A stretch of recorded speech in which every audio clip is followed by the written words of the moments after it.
E commerce. तो ये DCA second semester का फर्स्ट यूनिट का चैप्टर है। तो चलिए स्टार्ट करते हैं। तो हमारा फर्स्ट टॉपिक इसमें है इंट्रोडक्शन ऑफ इंटरनेट। तो इंटरनेट क्या है? इंटरनेट एक ग्लोबल कम्युनिकेशन सिस्टम है जो हमारे काफ़ी सारे कंप्यूटर्स को एक दूसरे के साथ कनेक्ट करता है। जो छोटे छोटे नेटवर्क्स होते हैं उनको एक बड़े लेवल पे कनेक्ट करता है। इसकी हेल्प से हम अपनी सारी इन्फॉर्मेशंस को शेयर कर सकते हैं, एक्सचेंज कर सकते हैं इन्फॉर्मेशन को, और ये हमें हेल्प करता है emails, chats, videos, audio conferencing को यूज़ करने के लिए। और ये आजकल हमारी लाइफ में काफ़ी ज़्यादा इम्पॉर्टेंट हो गया है। ये हमें हेल्प करता है सोशल नेटवर्किंग में, online shoppings, banking, online classes, conducting research और काफ़ी सारी हमारी ऑनलाइन फैसिलिटीज़ में ये हमारी हेल्प करता है। और जो इंटरनेट है उसकी स्पीड काफ़ी ज़्यादा हाई होती है, इसलिए वो हमारी डेली लाइफ में बहुत ज़्यादा यूज़फुल हो गया है। और आजकल के टाइम इंटरनेट के बिना तो हम रह ही नहीं सकते हैं।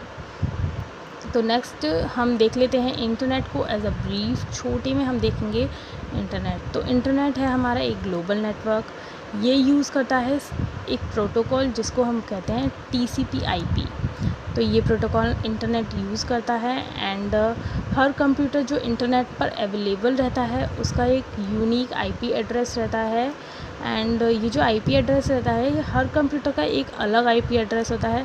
दो कोई भी कंप्यूटर्स हैं उनका सेम IP एड्रेस नहीं हो सकता है। एंड ये जो IP एड्रेस होता है ये कुछ इस टाइप में न्यूमेरिकल फॉर्म में रहता है और ये प्रोवाइड करता है हमें डोमेन नेम सर्वर। जो डोमेन नेम सर्वर होता है यही हमें हमारा IP एड्रेस प्रोवाइड करता है, ठीक है। और ये हर यूज़र के लिए, यानी कि इंटरनेट हर यूज़र के लिए बहुत ज़्यादा कन्वीनियंट रहता है, मतलब कोई भी इसको यूज़ कर सकता है। सो नेक्स्ट आ जाते हैं डेवलपमेंट ऑफ इंटरनेट, यानी कि हमारे इंटरनेट का डेवलपमेंट कैसे हुआ था, इंटरनेट कैसे हमारी इस दुनिया में आया। तो जो इंटरनेट है वो स्टार्टिंग में यूनाइटेड स्टेट का जो डिफेंस डिपार्टमेंट है जिसको हम पेंटागन जानते हैं, उसमें 1969 में ARPANET के नाम से आया था। मतलब स्टार्टिंग में इसको इंटरनेट नहीं कहते थे, इसको ARPANET के नाम से जानते थे, जिसका फुल फॉर्म होता है advanced research project agency network, ठीक है। और ये स्टार्टिंग में अमेरिका में ही था, लेकिन 1972 में ये जो ARPANET है ये अमेरिका से बाहर आया और इसने अपनी पहुंच 23 कंट्रीज़ तक कर ली थी और इसको ARPANET के नाम से उस टाइम पे जानते थे। एंड उसी टाइम पे जब ये अमेरिका से बाहर आया उसी टाइम पर जो है कुछ न्यू टेक्नोलॉजीज़ का इन्वेंशन हुआ था, जिसको जैसे कि काफ़ी सारे प्रोटोकॉल्स आए थे, डोमेन नेम सर्वर आया था, HTML यानी कि hyper text markup language I थी, एंड ब्राउज़र्स, स्क्रिप्टिंग लैंग्वेजेस और काफ़ी सारी न्यू टेक्नोलॉजीज़ का उस टाइम पर इन्वेंशन हुआ था, ठीक है। एंड नेक्स्ट हमारा टॉपिक है वर्ल्ड वाइड वेब। तो वर्ल्ड वाइड वेब क्या है? वर्ल्ड वाइड वेब एक वो सिस्टम है जिस पर हम एक वेबसाइट को लॉन्च करते हैं और हर वेबसाइट को एक यूनिक नेम देते हैं, ठीक है। और ये हमें वेबसाइट जो है वेब पर मिलती है और ये स्टार्टिंग में जब www है इसका जो इंट्रोडक्शन था वो किया था टिम बर्नर्स-ली में 1989 में और सर्न लेबोरेटरी में। ये एक फ़िज़िक्स लेबोरेटरी थी।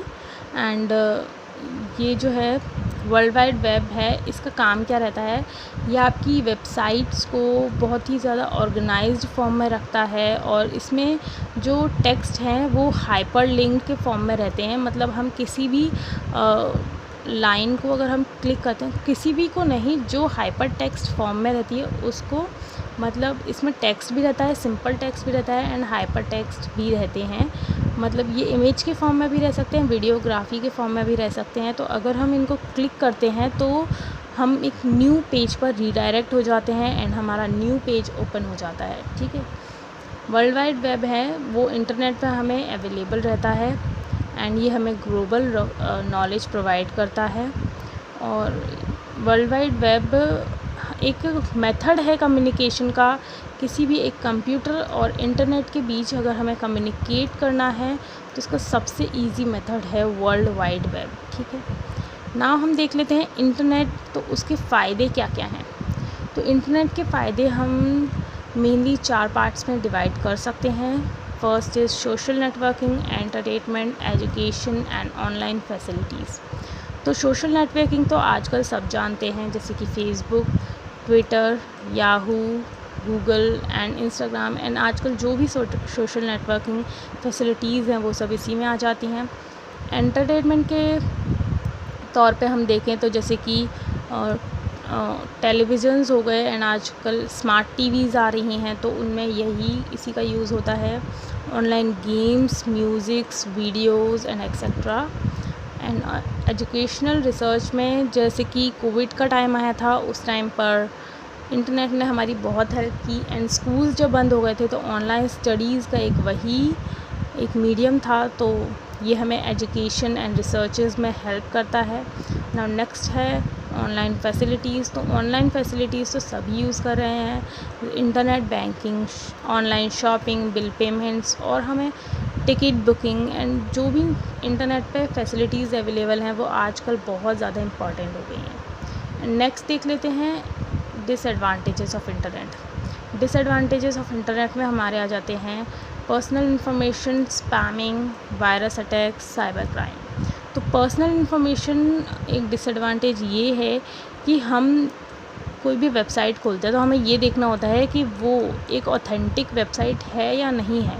अगर वो एक ऑथेंटिक वेबसाइट नहीं है तो हमें उससे बचना चाहिए कि हम उस पर अपनी कोई भी बैंक डिटेल्स या फिर कोई भी पर्सनल इन्फॉर्मेशन शेयर ना करें और कोई भी पासवर्ड शेयर ना करें, वरना ये हमारे लिए बहुत ज़्यादा हार्मफुल हो सकता है।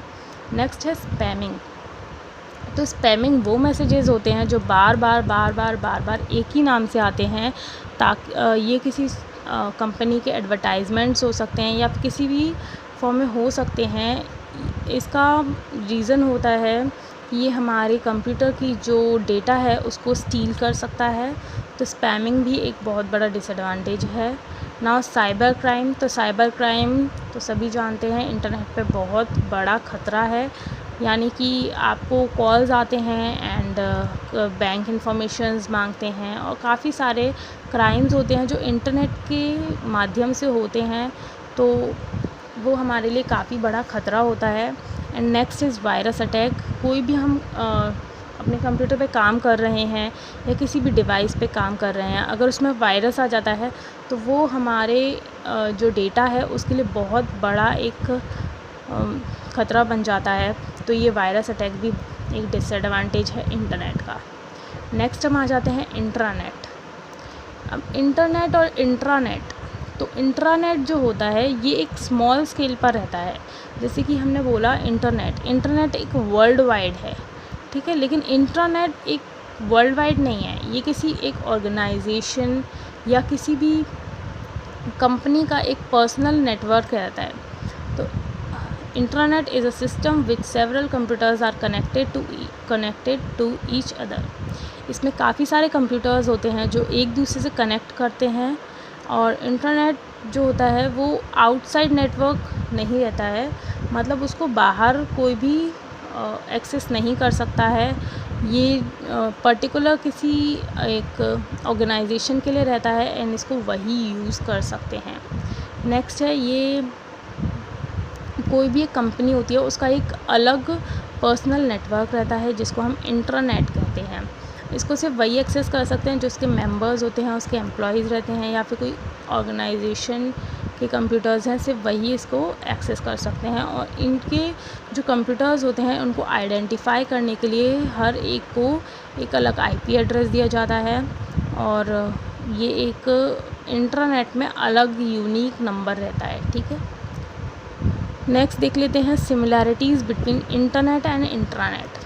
तो हम सब जानते हैं, जैसे कि अभी हमने देखा कि इंटरनेट और इंटरनेट दोनों ही प्रोटोकॉल्स का यूज़ करते हैं जिनको हम बोलते हैं TCP/IP, एंड दोनों ही यूज़र्स एक्सेस कर सकते हैं, मतलब डिफरेंट यूज़र्स को वो एक्सेस करने की परमिशन देते हैं। बट इंटरनेट में से कोई भी एक्सेस कर सकता है, लेकिन इंट्रानेट में सिर्फ ऑर्गेनाइजेशन के लोग ही यूज़ कर सकते हैं। बट दोनों ही हमें अलाउ करते हैं कि यूज़र्स इन्फॉर्मेशन को एक्सेस कर सकते हैं। और दोनों ही सपोर्ट करते हैं कम्युनिकेशन मेथड को, जैसे कि ईमेल्स हो गया, मैसेजिंग हो गया, वीडियो कॉन्फ्रेंसिंग हो गया, ये दोनों पर ही अवेलेबल रहता है। नेक्स्ट है difference between internet and internet, दोनों के बीच में क्या डिफरेंस है। तो इसमें डिफरेंस ये है, इंटरनेट जो होता है वो पब्लिक में कोई भी कर सकता है, पूरी दुनिया में इंटरनेट चलता है। बट इंट्रानेट ये एक स्पेसिफिक ऑर्गेनाइजेशन या ग्रुप के लिए ही रेस्ट्रिक्टेड रहता है, ये सिर्फ वही कंपनी या वही ऑर्गेनाइजेशन यूज़ कर सकती है। और इंटरनेट जो रहता है वो ग्लोबल कनेक्टिविटी को ऑफ़र करता है और ये हमें काफ़ी बड़े स्केल पर रिसोर्सेज को प्रोवाइड करता है। लेकिन इंट्रानेट जो रहता है इसमें लिमिटेड यूज़ रहता है, मतलब सिर्फ ऑर्गेनाइजेशन ही इसको यूज़ कर सकती है और उनका उनकी पर्सनल इंफॉर्मेशंस इसमें रहती है, ठीक है। नेक्स्ट इज़ इसमें प्राइमरीली सर्विसेज जो रहती हैं वो रहती हैं ग्लोबल कम्युनिकेशंस और इंफॉर्मेशन शेयरिंग, और पब्लिक इसको एक्सेस कर सकती है। एंड जो इंटरनेट रहता है ये डिज़ाइंड होता है कम्युनिकेशन को फैसिलिटेट करने के लिए। मतलब एक ऑर्गेनाइजेशन के अगर 2 डिपार्टमेंट्स हैं उनके बीच में कम्युनिकेशन करना है तो हम इंटरनेट का यूज़ करते हैं, ठीक है। Now next one is internet service provider. तो इंटरनेट सर्विस प्रोवाइडर क्या होता है? इंटरनेट सर्विस प्रोवाइडर वो कंपनीज़ या फिर वो ऑर्गेनाइजेशंस होती हैं जो कि हमें प्रोवाइड करती हैं एक्सेस कि हम इंटरनेट को यूज़ कर सकते हैं। मतलब ये हमें वो परमिशन देती हैं कि हम इंटरनेट को यूज़ कर सकते हैं। ये कोई बिज़नेस भी हो सकता है, हम भी हो सकते हैं, एंड कोई ऑर्गेनाइजेशन भी हो सकती है। तो इंटरनेट सर्विस प्रोवाइडर जो है काफ़ी सारे सर्विसेज को प्रोवाइड करती है, जैसे कि इंटरनेट कनेक्टिविटी हो गया, email services, web hosting, domain registration, यानी कि अगर हमें कोई डोमेन रजिस्टर करवाना है वो भी हमें इंटरनेट सर्विस प्रोवाइडर के पास ही जाना होता है, ठीक है। और ये जो ये कनेक्ट करते हैं एक कस्टमर को इंटरनेट से काफ़ी सारी टेक्नोलॉजीज़ की हेल्प से। ये हो सकती हैं dial up technology, DSL, cable modem, fire optic, wireless connection. Internet service provider है ये बहुत ज़्यादा इम्पोर्टेंट रोल प्ले करती हैं किसी भी यूज़र को एक बड़ी इंफॉर्मेशन, बड़े रिसोर्सेज को एक्सेस करने के लिए, और ये सर्विसेज को प्रोवाइड करती हैं इंटरनेट के माध्यम से। सो नेक्स्ट है डायल अप कनेक्शन। तो डायल अप कनेक्शन जो होता है वो एक कनेक्टिविटी का टाइप है, मतलब हम कनेक्टिविटी अगर हमें लेना है तो हम डायल अप कनेक्शन ले सकते हैं। तो dial up connection is a method of accessing internet विया स्टैंडर्ड टेलीफोन लाइन। ये टेलीफोन लाइन से हम इस इंटरनेट को एक्सेस कर सकते हैं डायल अप कनेक्शन से। एंड ये इनिशिएट करता है, मतलब इसमें ना हर एक डिवाइस का एक अलग नंबर होता है जिसको हम फ़ोन नंबर बोलते हैं, और जो कि इंटरनेट सर्विस प्रोवाइडर के द्वारा हमें प्रोवाइड किया जाता है।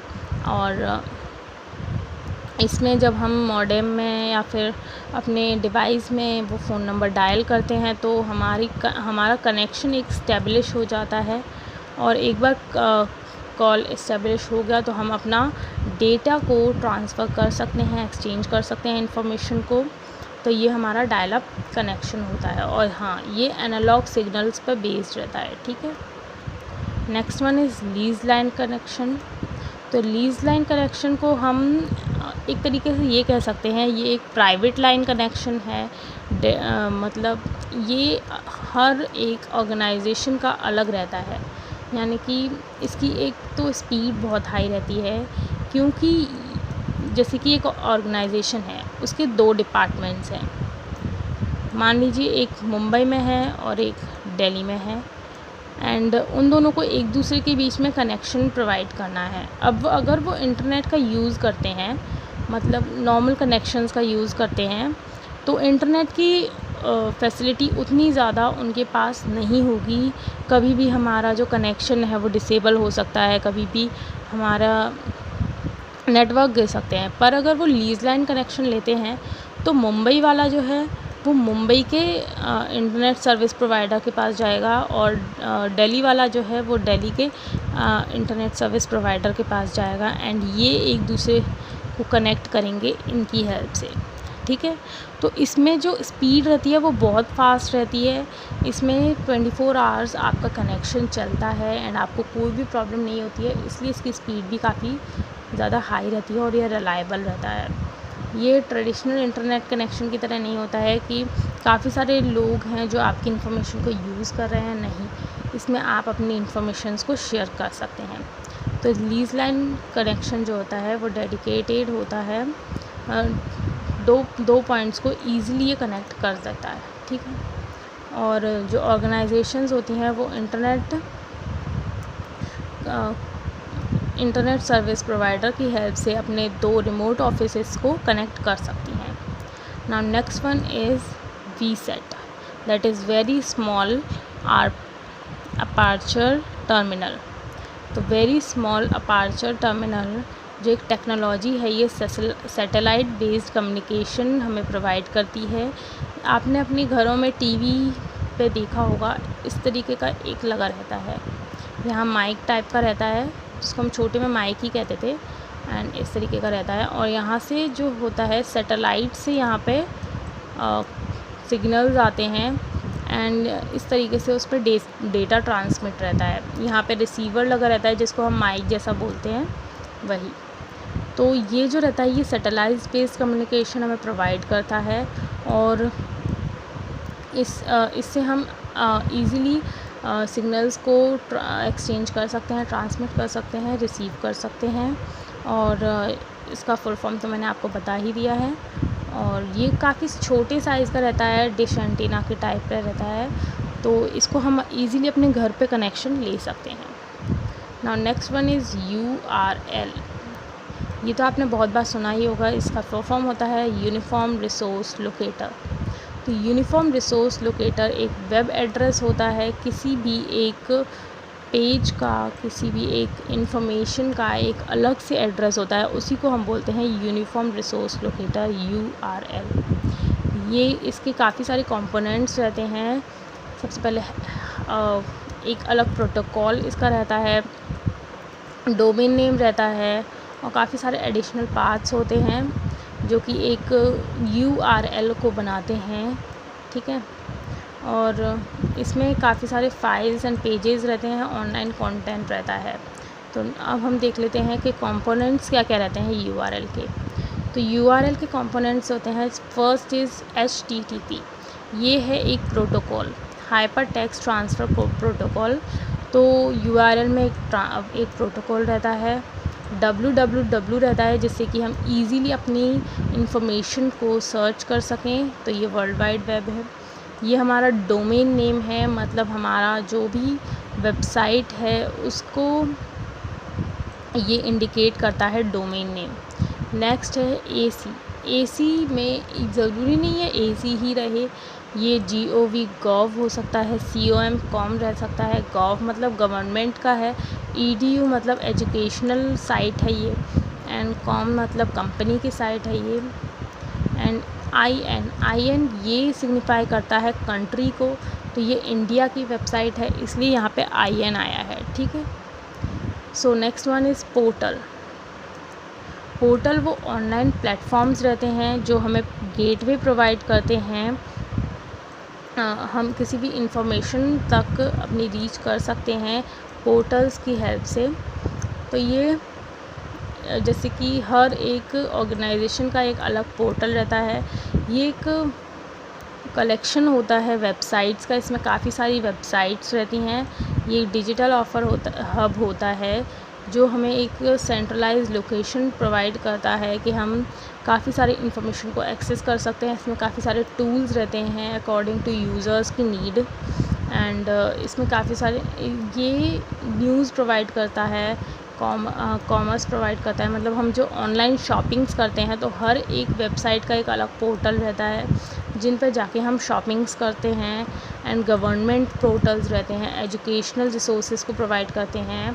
पोर्टल की हेल्प से हम काफ़ी सारी इन्फॉर्मेशन को एक्सेस कर सकते हैं, काफ़ी सारे फंक्शंस होते हैं, और ये हमें एक यूज़र फ्रेंडली इंटरफेस प्रोवाइड करता है, यानी कि हम इसको ईज़िली इस पे इंफॉर्मेशन को देख सकते हैं बहुत इजी रहता है इनको यूज़ करना, बहुत ज़्यादा डिफ़िकल्ट इनको नहीं बनाया जाता है।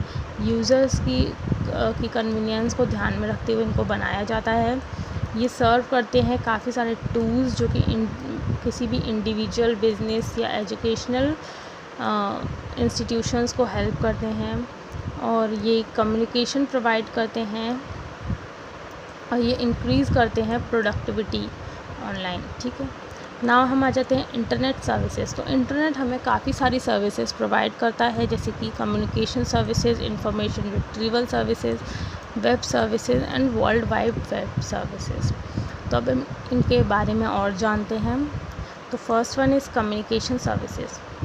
कम्युनिकेशन सर्विसेज वो सर्विसेज हैं जिनकी हेल्प से हम दो कंप्यूटर्स के बीच में कम्युनिकेशन को इस्टेब्लिश कर सकते हैं, जैसे कि ईमेल्स हो गए, टेलीनेट हो गए, न्यूज़ ग्रुप्स हो गए। Next one is information retrieval services. Information retrieval services हमें एक परमिशन देता है, हमें अलाउ करता है अपनी किसी भी इंफॉर्मेशन को ईज़िली रिट्रीव करने के लिए, एक्सेस करने के लिए। इसमें आ जाता है फ़ाइल ट्रांसफ़र प्रोटोकॉल, जिसको FTP के नाम से जानते हैं, और ये एक मेथड रहता है जिसकी हेल्प से हम अपनी फ़ाइल्स को ट्रांसफ़र कर सकते हैं डिफरेंट लोकेशंस में। Archies and Grofer. Next one is web services. Web services वो सर्विसेज रहती हैं जिसमें हम अपने डेटा को एक्सचेंज कर सकते हैं वेब एप्लीकेशंस के बीच में, और अपनी वेब सर्विसेज को प्रोवाइड कर सकते हैं, डिफरेंट सिस्टम्स में कम्युनिकेट कर सकते हैं, डेटा शेयर कर सकते हैं, और वेब सर्विसेज का यूज़ करके हम अपनी एप्लीकेशंस में इजीली इंटरेक्ट कर सकते हैं एक नेटवर्क के through. Next one is world wide web. ये हमने स्टार्टिंग में ही पढ़ा था। वर्ल्ड वाइड वेब को हम W3 के नाम से भी जानते हैं, क्योंकि इसमें 1, 2 एंड 3 Ws रहते हैं। ये हमें प्रोवाइड करता है कम्युनिकेशन का मीन्स। इसकी हेल्प से हम इजीली कम्युनिकेट कर सकते हैं, जैसे कि हम एक वेबसाइट है, इससे दूसरी वेबसाइट पर हम इजीली जा सकते हैं। ठीक है, इसमें काफ़ी सारे टेक्स्ट रहते हैं, ग्राफिक्स रहती हैं, ऑडियोज़ रहते हैं, हाइपरलिंक्स रहते हैं। हाइपरलिंक्स जो होती हैं वो एक पर्सन को ये इनेबल करती है कि वो डॉक्यूमेंट्स के बीच में इजीली जा सकता है, और ये प्रोवाइड करती हैं यूज़र्स को कि वो इजीली एक वेबसाइट के डिफरेंट पार्ट में मूव कर सकता है, वो एक पेज से दूसरे पेज में रीडायरेक्ट हो सकता है। तो आज हमारा टॉपिक यहीं ख़त्म होता है। Thank you for watching my video. Like, share and subscribe to my channel. And ये अभी पार्ट 1 है, इसका पार्ट 2 भी जल्दी ही आएगा, तो stay tuned and thank you.